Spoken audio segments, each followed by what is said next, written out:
ഒടുവില് കൊല്ലപ്പെട്ടത്. അവിടുന്ന് പോകുന്നുണ്ട് ദ്വാരകയിലേക്ക് താമസാക്കാൻ ഉള്ള കാരണം പറയുന്നുണ്ട്. അച്ഛനെയും അമ്മയും ആശ്വസിപ്പിക്കാൻ ഉദ്ധവരെ ഇഷ്ടപ്പോ കൃഷ്ണനെ സ്നേഹിച്ച് മതിയായില്ല, കൃഷ്ണനെ സ്നേഹിച്ച് മതിയായില്ല എന്ന് അച്ഛനും അമ്മയും ഗോപന്മാരും ഗോപിമാരും ഒക്കെ ആവരാതി പറയണത് ഉദ്ധവൻ കേട്ടു. പ്രധാനമന്ത്രി ആയതുകൊണ്ട് അദ്ദേഹം ആ പാദരേണുവിന് നമസ്കരിക്കുകയാണ് ഉണ്ടായത്. അങ്ങനെ പാദരേണുക്കളെ എടുത്തുകൊണ്ട് പോകുന്ന ഉദ്ധവൻ പിന്നെ കണ്ടത് യുദ്ധത്തിന് കൂസല് കൂടാതെ ഏട്ടനും അനിയനും ഏട്ടനും രാമനും കൃഷ്ണനും കൂടി ജരാസന്ധന്റെ സൈന്യങ്ങളെ തോൽപ്പിക്കുന്നതാണ്. അവസാനവും ഭഗവാൻ അവിടുന്നും ഏട്ടാ നമുക്ക് ഓടുക എന്ന് പറയാൻ ഏട്ടന്റെ കയ്യും പിടിച്ചു വലിച്ചു ഓടി. എന്താ അത് ഇവിടെ പറഞ്ഞതാണ്. ഒരിക്കൽ യവനൻ എന്ന ഒരു ആള് വിദേശത്തുനിന്ന് വന്ന് രാമനെയും കൃഷ്ണനെയും കൊല്ലും എന്ന് വിചാരിച്ച് യാത്ര വന്നത് മ്ലേച്ഛ രാജാവ്. അത് പറഞ്ഞാൽ മനസ്സിലാവും കുറെ ആളുകൾക്ക്, നമുക്കൊക്കെ മനസ്സിലാവുമെന്ന് നിശ്ചയില്ല. കാരണം നമ്മുടെ പലരുടെയും സ്വഭാവം ആ മ്ലേച്ഛ രാജാവിനേക്കാളും വളരെ മോശമാണ്. അതുകൊണ്ട് നമുക്ക് പറഞ്ഞാൽ മനസ്സിലാവില്ല.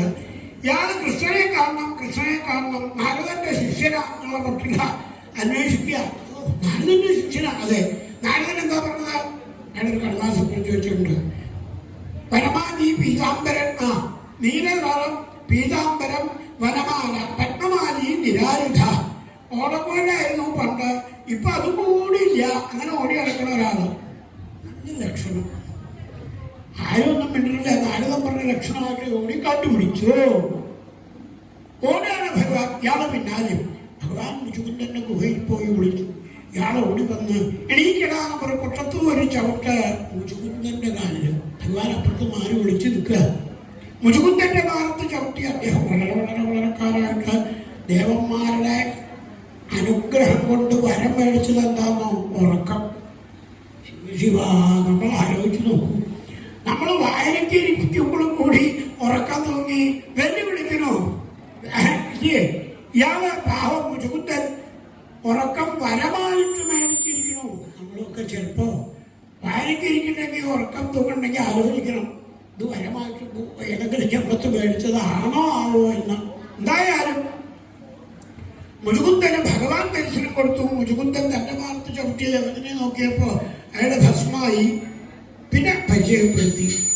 മുചുകുന്ദനോട് പറഞ്ഞു, അങ്ങക്ക് ഇനി ഒരു ജന്മം കൂടി വേണ്ടി വരുന്നു. എന്നിട്ടാണ് ഭഗവാൻ ഇവിടെ വന്ന് ജരാസന്ധന്റെ മുമ്പിൽ കൂടെ ഓടിപ്പോയി ദ്വാരകാപുരി പണിത് അവിടെ താമസമാക്കിയത്. ശ്രീശുരം പറയണു, അവിടേക്കാണ് രുക്മിണി വിദർഭ രാജാവിന്റെ മകള് ഭഗവത് കഥകൾ കേട്ട് കേട്ട് കേട്ട് കേട്ട് എനിക്ക് കൃഷ്ണൻ മതി, എനിക്ക് കൃഷ്ണൻ മതി, എനിക്ക് കൃഷ്ണൻ മതി. നാരദാദികളും സനകാദികളും ശ്രീശുകാദികളും എന്നും ഒരാളല്ലെങ്കിൽ ഒരാൾ വായനക്കാരവിടെ ഉണ്ടാവും.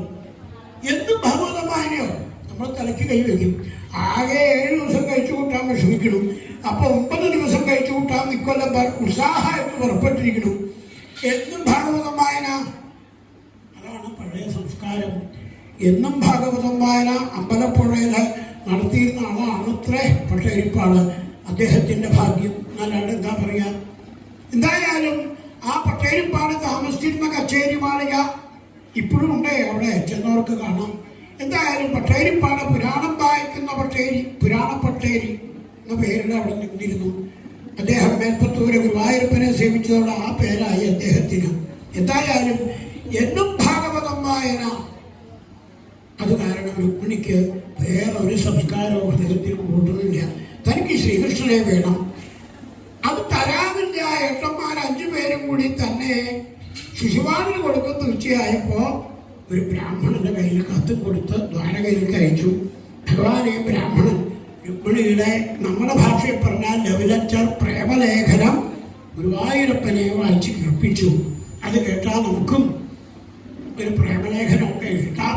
ഭാഗവതത്തിനെ കോപ്പി എടുത്തിട്ടായാലും വേണ്ടില്ല എന്ന് തോന്നും. അത്ര സ്റ്റാൻഡേർഡുള്ള നിലവാരമുള്ള ആ 7 ശ്ലോകമാണത്. അപ്പൊ ഭഗവാൻ ആ കത്ത് വാങ്ങിച്ച് തന്റെ നീല ഡയറിയിൽ അവിടെ വെച്ചു. ബ്രാഹ്മണനോട് പറഞ്ഞു, ഇരിക്കൂ, എന്തൊക്കെയാ വർത്തമാനം. ബ്രാഹ്മണൻ പറഞ്ഞു, ഇവിടുന്ന് എന്റെ കൂടെ ആ കുട്ടിയെ കൊണ്ടുവരാൻ തയ്യാറുണ്ടെങ്കിൽ ഇപ്പൊ പോണപ്പോ വർത്തമാനം പറഞ്ഞിരിക്കാനുള്ള നേരമില്ല. അയ്യോ, ഞാൻ ദ്വാരക എന്ന കുണ്ടിനത്തിലെത്തി കേറുക വിപ്രാമാമിന്റെ നേരം പോക്ക് പറഞ്ഞ് ലഭിക്കാം. കുച്ചുതമ്പ്യാരുടെ നേരം പോക്കാം.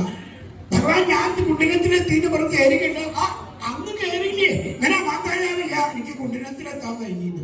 നോക്കൂ, ഹൃദയം പഠിക്കുന്ന ഭഗവാന്മാരുടെ ഹൃദയം അറിയുന്ന ഭഗവാൻ തേരുടെ കുണ്ടിനെത്തിയപ്പോൾ നാട്ടുകാർ മുഴുവനും എന്താ ഭഗവാനെ സ്വീകരിക്കുന്നത്.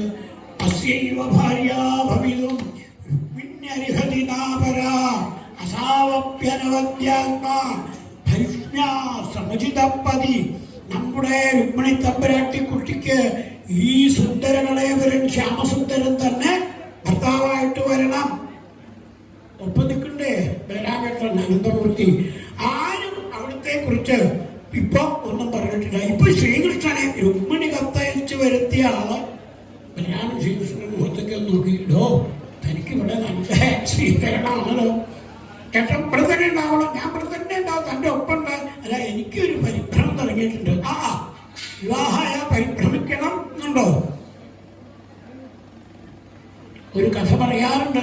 എന്താ, ഈ വിവാഹ ചടങ്ങിന് തച്ചുകൊടുക്കുക പ്രധാനമാണല്ലോ. ആ വരൻ തന്നെ കർമ്മങ്ങള് ഹോമാദികളൊക്കെ ചെയ്യണം, മറ്റൊക്കെ ബാക്കിയുള്ളവർ ചെയ്തോളൂ. അത് പോരാ. അപ്പൊ വരൻ തന്നെ ചെയ്യാൻ വേണ്ടിയിട്ട് സമാവർത്തനവും വിവാഹവും ഒരുമിച്ചാണ് ചിലർക്ക്. സമാവർത്തനം കഴിഞ്ഞ് കുറെ കാലമാണെങ്കിലും ചെയ്യേണ്ടത് വരൻ തന്നെയാണ്. അപ്പൊ ഒരിക്കൽ പറഞ്ഞത്രേ, ഞാൻ തച്ചുകൊടുക്കാം. ഇയാള് പരസ്യമായിട്ട് എല്ലാവരും നോക്കി നിൽക്കുമ്പോൾ അനുഭവിച്ചൊന്ന് തച്ചുകൊടുക്കുക. ഒരിക്കൽ പറഞ്ഞു, കേറി നിന്ന് തച്ചുകൊടുക്കാം. എല്ലാവരും കാണിച്ചില്ല, ഇവിടെ വേണ്ടാന്നാണ്. അയാൾ ആ ചൂളുണ്ട് അവിടെ, അതിന്റെ മുകളിൽ കയറി നിന്ന് തച്ചുകൊടുക്കുക. എന്താ ചെയ്യും ഇങ്ങനെയൊക്കെ ആയാൽ? അപ്പോ പരിഭ്രമാണെന്നർത്ഥം. കാര്യം പറയുന്നത് മനസ്സിലാവണില്ല. വിവാഹം കഴിയുന്നത് വരെ പരിഭ്രമ. അപ്പൊ ആ പരിഭ്രമം ഇല്ലാത്ത ഒരാളുണ്ടെങ്കിൽ അത് രുക്മിണിയാണ്. തൊഴാൻ പോണു വിശേഷം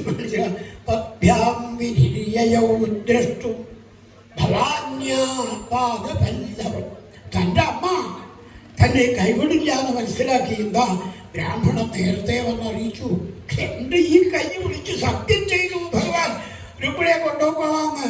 ഇനിയിപ്പോ ഭഗവതിയെ തൊഴണ്ട നമ്മൾ വിചാരിക്കുന്നത് കാര്യങ്ങളൊക്കെ ശരിയായി, പിന്നെന്തിനാ ഇനിയിപ്പോ അപ്പുറത്ത് പോണേ? അതാണ് ഭഗവതിയെ ഇപ്പോഴാണ് തൊഴേണ്ടത്. നമസ്തേ അംബികേ ഭീക്ഷണം.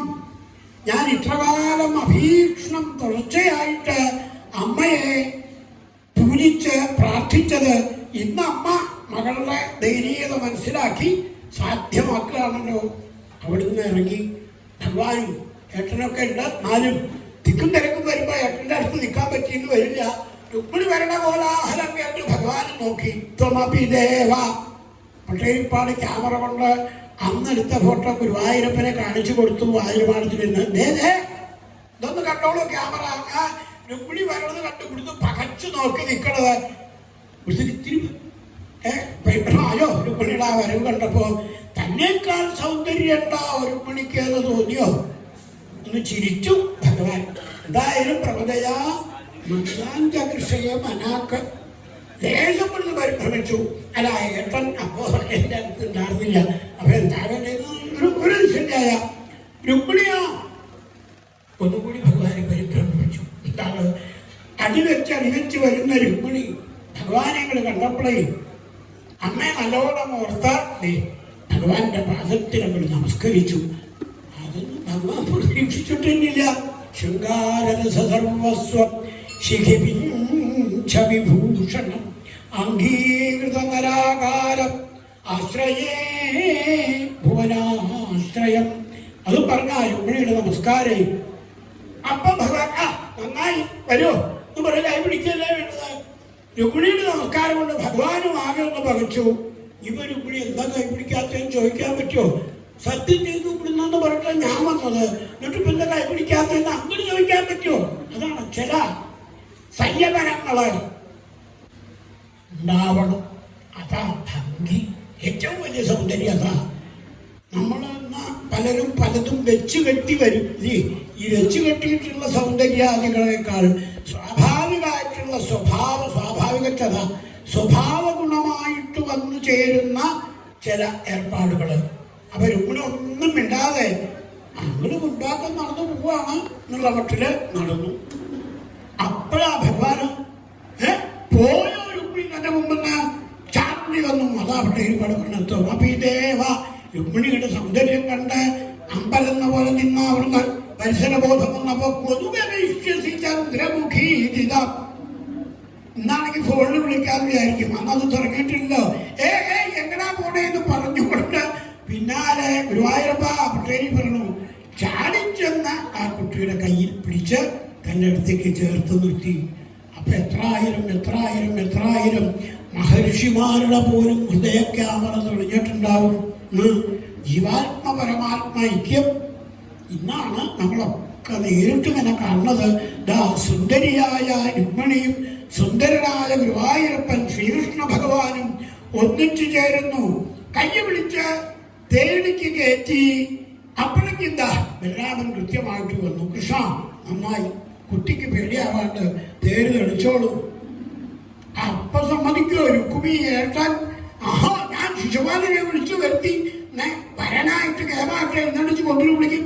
നീ ആ കണ്ണാരി ചെക്കന്റെ എന്താ തേര് കയറി പോവേ സമ്മതിക്കില്ല ഞാൻ. ഭഗവാൻ തേരോടെ നിർത്തി. ഇയാൾക്ക് യുദ്ധം ചെയ്യണമെങ്കിൽ ആമോഹം സാധിപ്പിച്ചേക്കാം. അയാൾ തോറ്റു. ഭഗവാൻ കൂട്ടിപ്പിടിച്ച് വാത് ഒരു വെട്ടാൻ ഭാവിക്കുകയാണോ എന്ന് തോന്നുമ്പോഴേക്കും ബലരാമൻ കൃഷ്ണ ഇല്ല, ഞാൻ കഴുത്ത് വെട്ടിട്ടില്ല, മുടി അങ്ങോട്ട് കളയണേയുള്ളൂ. രുക്മിണി ഇപ്പോഴത്തെ കാക്കര വീട് നമസ്കരിട്ട് എന്റെ ഏട്ടനാണ് ഈ കൊല്ലരുത്. രണ്ടാളും പേടിക്കണ്ട, ഞാൻ സാഹസം ചെയ്യണില്ല, മുടി കളയല്. കൃഷ്ണ അതിനിവിടെ കാശ് കൊടുത്ത അല്ലേ നിർത്തിയിട്ടില്ലേ മുടി കളയാനൊക്കെ? കൃഷ്ണൻ വേണോ അത് ഭാര്യ കളിയാക്ക. രുക്മിണിയാണോ അനിയനെയാണോ? അനിയനെ അല്ല. അപ്പൊ ഭഗവാൻ പറഞ്ഞത്രേ ഭക്തശ്രോമണി വാണോദത്തിന്റെ ഭാഗം ഞാൻ ഏട്ടനെ കുളിച്ചത്രേ തുടങ്ങുള്ളൂ എന്ന് പറഞ്ഞത്രേ. മുടി കളഞ്ഞാൽ കുളിക്കാണ്ട് ആയും പിന്നെ അങ്ങോട്ടും ഇങ്ങോട്ടും പെരുമാറാറില്ല. അപ്പൊ ആ ഒരു സംസ്കാരം ആണ് ഭക്തശിരോമണി വാഴകുന്നത്തിന്റെ ഫലിതത്തിൽ കണ്ടത് എന്നർത്ഥം. ഏതായാലും പരീക്ഷത്തെ ബലരാമേട്ടം വന്ന രുക്മിണി കരഞ്ഞുകൊണ്ടിരുന്നു. ഇങ്ങനെ കണ്ണീര് തുടക്കുന്നുണ്ട്. ശുചിസ്മിത ചിരിക്കണ കുട്ടി ഇപ്പൊ കരയാണോ എന്നൊക്കെ ബലരാമൻ ചോദിക്കുമ്പോ അല്ല എന്ന് പറഞ്ഞാൽ ശുചിസ്മിതാം ബിംബഫലാതരദ്യുതിശോണായമാന ദ്വിജകുന്ദ കുട്മളാം പദാചലന്തീം കളഹംസഗാമിനീം. ബലരാമൻ പറഞ്ഞു കൃഷ്ണ വളരെ കേമായി കൃഷ്ണന്റെ സെലക്ഷൻ, അല്ലാണ്ട് എന്താ ഞാൻ പറയാ. ഞാൻ തേര് കളിച്ചോളൂ. രുക്മിണി ചിരിക്കണം. ഞാൻ വന്നു അല്ലെങ്കിൽ ഏട്ടനെ വെട്ടാനായിട്ട് ഭർത്താവ് വാളെടുത്തു എന്നൊന്നും വിചാരിച്ചിട്ട് ഒരു സങ്കോചവും രുക്മിണിയെ പോലുള്ള ഒരു ക്ഷത്രിയകുമാരിക്ക് ഉണ്ടാവണ്ട. ജീവിതത്തില് പലതും നേരിടേണ്ടി വരും എന്നറിയാവുന്ന കുട്ടി എപ്പോഴും ചിരി കൊണ്ട് അതിനെ നേരിടാൻ ശ്രമിച്ചോളൂ. ശുചിസ്മിത അവരുടെ മനസ്സിലാവണില്ലേ? രുക്മിണി ശരിക്കും ചിരിച്ചുപോയി. ബലരാമേട്ടന്റെ ആ ചന്ദ്രമുഖ സമാനമായ തിരുമുഖത്തു നിന്നുള്ള ഉപദേശം രുക്മിണി എന്നും കയ്യിൽ വെച്ചിട്ടുണ്ട്. സ്വന്തം ജ്യേഷ്ഠൻ മരിച്ചിട്ടും രുക്മിണി കണ്ണീര് കൊണ്ട് കൂടി ആവലാതി പറയാൻ നിന്നിട്ടില്ല. ഇതേ ഏട്ടനാണ് രുക്മിണിയുടെ ഏട്ടനെ ഈ വെട്ടിക്കൊല്ലണത്. ആ കഥ നമുക്ക് കേൾക്കാം. അപ്പൊ രുക്മിണിയുടെ പക്വത